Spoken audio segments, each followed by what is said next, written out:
Congratulations on your Airchamber purchase. This short video along with your instruction manual will aid in the assembly. First, unroll your Airchamber.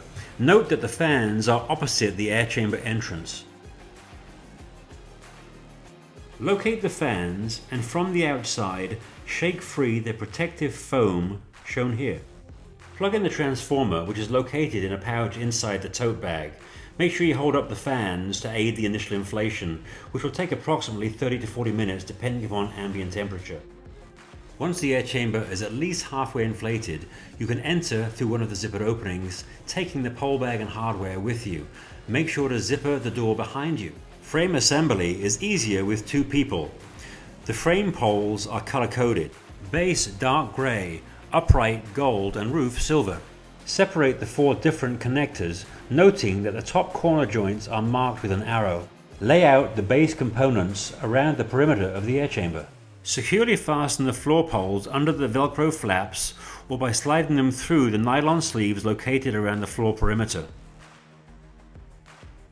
Other than the metal corner joints, all the floor poles are connected with these plastic T-joints. The length adjusters are placed adjacent to the metal corner joints, and once adjusted correctly, should not need further attention.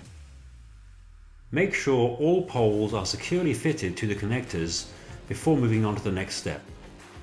Assembly of the roof is done in a similar fashion to the base.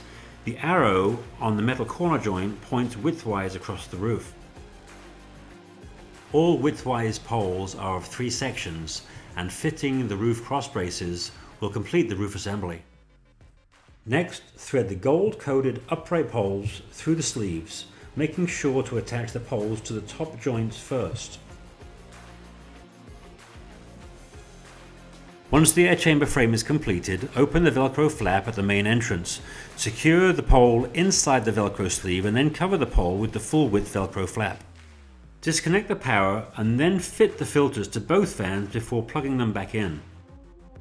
Now you can drive your car into the Airchamber. Close all the doors, being careful not to catch the flaps in the zippers, and then seal the Velcro securely. Your car is now protected and beautifully displayed in the original and best automotive storage system available.